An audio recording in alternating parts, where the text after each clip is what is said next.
Hello friends, स्वागत है आपका ऑनलाइन फ्यूचर क्लब में। दोस्तों, आज की वीडियो में हम लोग चर्चा करने वाले हैं कि बचे हुए 15 दिनों के लिए ग्रुप डी की हमारी क्या शेड्यूल होना चाहिए।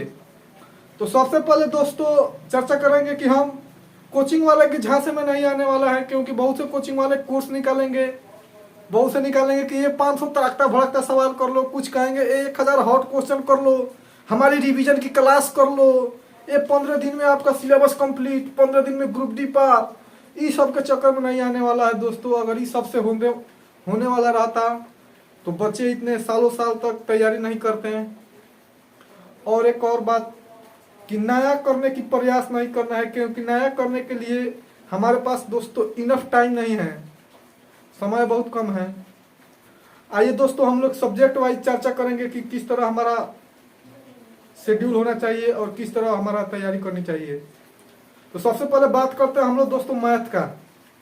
मैथ में दोस्तों 25 क्वेश्चन पूछी जाएगी, जिसमें अर्थमेटिक और एडवांस होगी। ज़्यादातर सेक्शन अर्थमेटिक से ही होगी, ज़्यादातर क्वेश्चन अर्थमेटिक से ही होंगी, लेकिन एडवांस भी आपको जरूरी है मेरिट के लिए। तो मैथ तो दोस्तों डिसाइडिंग फैक्टर है, और जिनकी मैथ अच्छी है उनके लिए एक एक्स फैक्टर भी साबित होगी। तो सबसे पहले बात करते हैं कि हम लोग चैप्टर वाइज कंसेप्ट का रिवीजन करना चाहिए आप लोगों को। चैप्टर वाइज कंसेप्ट का रिवीजन प्लस में फार्मूला को मेमोराइजेशन कीजिए, क्योंकि जब आपके पास कंसेप्ट रहेगा, फार्मूला रहेगी, तो आप सवाल को सोल्व कर सकते हैं। और एक स्पेसिफिक क्षेत्र होगा जिस सेक्शन में आपको या जिस एरिया में आपको प्रॉब्लम हो रही होगी मैथ में, उस चीज़ का आप रिवीजन करिए अच्छे से। और एक डाउट नोटबुक जो आप बनाए होंगे, मतलब कि सेट प्रैक्टिस करते समय या कोई से भी सवाल सोल्व करते समय कुछ सवाल होती है जिससे हमको कुछ सीखने को मिलती है, वैसे सवालों का आप एक नोटबुक बनाए होंगे, उस नोटबुक को आप रिवीजन कर लीजिए। इसके बाद हम लोग बात करते हैं दोस्तों साइंस का, जिससे 25 क्वेश्चन पूछी जाएगी। और साइंस में दोस्तों प्रत्येक सेट में क्वेश्चन का डिस्ट्रीब्यूशन अलग अलग रहेगा। कुछ सेट में बायोलॉजी अधिक रहेगी, तो कुछ सेट में फिजिक्स अधिक रहेगी, तो कुछ सेट में केमिस्ट्री अधिक रहेगी। यानी सवाल कुछ कमोबेश हो सकती है फिजिक्स केमिस्ट्री बायोलॉजी से, लेकिन आपको जो साइंस की तैयारी करनी है, अगर दोस्तों आप नोट्स बनाए होंगे तो अपने नोट्स का चैप्टर वाइज रिवीजन कीजिए, नहीं तो जिस भी बुक से आप पढ़े होंगे उस बुक का रिवीजन कीजिए। और फिजिक्स केमिस्ट्री से कुछ न्यूमेरिकल भी पूछी जाती है, तो न्यूमेरिकल के लिए आप न्यूमेरिकल का जो कंसेप्ट है उस पर फोकस कीजिए। अपने बेसिक्स को जो पढ़े हुए हैं उसको एक बार रिवीजन कर लीजिए। और फिजिक्स केमिस्ट्री के दोस्तों फार्मूला को आप याद करके रखिए। फार्मूला याद रहेगी तो कुछ न्यूमेरिकल डायरेक्ट फार्मूला पुटिंग भी आते हैं, उसको आप सोल्व कर सकते हैं। उसके बाद दोस्तों हम लोग करेंट और स्टैटिक की बात करते हैं, इससे मिला करके 20 क्वेश्चन पूछी जाती है। तो करंट में दोस्तों आपने 1-1.5 साल की कोई भी बुक, या एसपीडी हो या एडुटेरिया हो या प्लेटफॉर्म या कोई भी बुक हो जो वार्षिक आती हो, उसका तो आपने तैयारी की होगी उससे, तो उसी को आपको रिवीजन करना है। और करंट में थोड़ा हम लोग को स्मार्टली चलना है, मतलब कहने का मतलब हुआ कि टॉपिक वाइज, जैसे में खेल कूद हो गया, साइंस टेक हो गया, पुरस्कार हो गया, नियुक्ति हो गया, इन्वायरमेंटल हो गया, इस सब का आप टॉपिक वाइज रिवीजन कर लीजिएगा। इसके बाद आते हैं दोस्तों रीजनिंग में। रीजनिंग में 30 क्वेश्चन पूछी जाएगी, आपको रीजनिंग का एक ओवरऑल कंसेप्ट का रिवीजन कर लेना है। और जो कथन वाला यानी स्टेटमेंट वाला जो सवाल है उसका कंसेप्ट और कुछ सवाल का प्रैक्टिस उस पर कर लेना है, ताकि हमारे जो माइंड सेट का जो है एक रिदम बना रहे उस प्रकार के सवालों को सोल्व करने के लिए।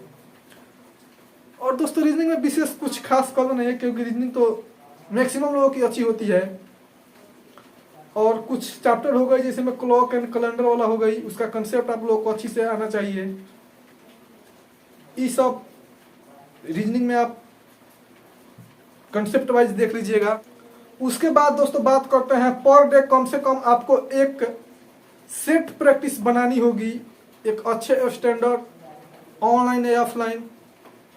ज़्यादातर आप ऑफलाइन में उससे ज़्यादा फायदा होगी नहीं, क्योंकि एग्जाम की प्राकृतिक तो दोस्तों ऑनलाइन है। तो आप कोशिश करें कि आपके पास अगर ऑनलाइन की सुविधा हो तो ऑनलाइन ही दे, नहीं तो ऑफलाइन भी ठीक है। सुविधा के अनुसार अपना मतलब चलना है। ऑनलाइन एक सेट प्रैक्टिस आप कीजिएगा और उस सेट प्रैक्टिस के बाद उसको जो सॉल्यूशन है उसका बेटर एनालिसिस करिएगा दोस्तों। और जो भी सवाल जिस टॉपिक से गलत हुआ है देखना है उसको क्यों गलत हुआ है। मेरे को कंसेप्ट नहीं मालूम था कि सिली मिस्टेक था उस सवाल में, और उस टॉपिक का दोस्तों जा करके फुल एनालिसिस, उस टॉपिक का दोस्तों जा करके फुल रिवीजन आपको करना है, क्योंकि आपको उस टॉपिक जब तैयार हो जाएगी तब उसके सवाल गलत आपको नहीं होने चाहिए। उसके बाद में दोस्तों बात करते हैं कि हम प्रैक्टिस सेट या सवालों को कैसे टैकल करें या हल करते समय कैसा हमारा माइंडसेट होना चाहिए। तो सबसे पहले दोस्तों हम लोग बात करते हैं कि जो भी प्रश्न हमको आती है उसको लगातार बनाते जाएं, यानी ओवरऑल 1 से 100 प्रश्नों तक हम पहुंच जाएंगे। जो भी हम जान रहे हैं या जो हमको उस समय माइंड में क्लिक कर रहा है उसको हम लोग पहले बना लेंगे।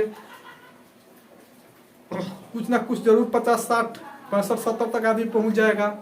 उसके बाद में दोस्तों देखना है दोबारा उसको कि हाँ ये वाला सवाल में हमको कहाँ दिक्कत है, हमको मैंने माइंड में क्लिक आदमी कर देता है कि हाँ भाई ऐसा होगा दोबारा देखने के बाद में।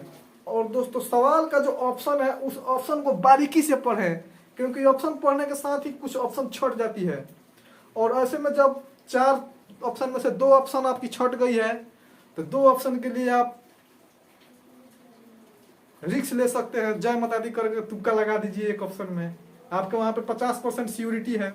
और उसके बाद बात करें दोस्तों तो आपको मोटिवेट रहना है, फालतूगिरी में कुछ नहीं सोचना है, फालतू की बात कुछ नहीं सोचना है भाई। ये भी देखनी है कि जो भी कंपटीशन का तैयारी कर रहा है या ग्रुप डी का तैयारी कर रहा है यार, फैमिली बैकग्राउंड उतनी तो अच्छी है नहीं, मिडिल क्लास क्या यार, 15 दिन लगातार चावल पे सब्जी चली जा रही है, दाल भी उस पे नहीं है, तो मिडिल क्लास कहाँ से कहेंगे। किसी तरह माँ बाप अपने सपने को मार करके आपके सपने को जी रहे हैं ताकि आप सफल हो जाएं। और आदमी एक आदमी जॉब में जाती है, एक आदमी सफल होता है तो सिर्फ अकेला वो नहीं सफल होता, उसके पूरे फैमिली मेंबर वाले सफल होते हैं और जितने भी लोग उससे जुड़े हुए हैं उन सब पे असर पड़ता है, एक अलग प्रकार की खुशी मिलती है। तो दोस्तों इस सब पर ध्यान देना है और जितना हो सके उतना पढ़ना है, क्योंकि ये 15-20 दिन ही आपके करियर का 50-60 साल डिसाइड करेगी कि आपकी 50-60 साल कैसी बीतने वाली है। और बात करते हैं दोस्तों जब एग्जाम चालू हो जाएगी तो सब कहता है एग्जाम उसी डेट में होगा, नहीं कुछ का 15 दिन बाद होगा, कुछ का 20 दिन बाद होगा, तो उनके लिए कैसा होना चाहिए अपना तैयारी। तो वैसे लोग दोस्तों जब एग्जाम चालू हो जाएगी तो बहुत सारे यूट्यूब पर एनालिसिस कराई जाती है सवाल का, तो वहां से आप देख लीजिएगा कि किस टॉपिक से कितना वेटेज है, उसके अनुसार आप तैयारी कीजिएगा और किस टॉपिक उनका कैसा सवाल पूछा जा रहा है उसके अनुसार थोड़ा आप मतलब एग्जाम के अनुसार थोड़ा आप अपने डायरेक्शन को मोड़ दीजिएगा।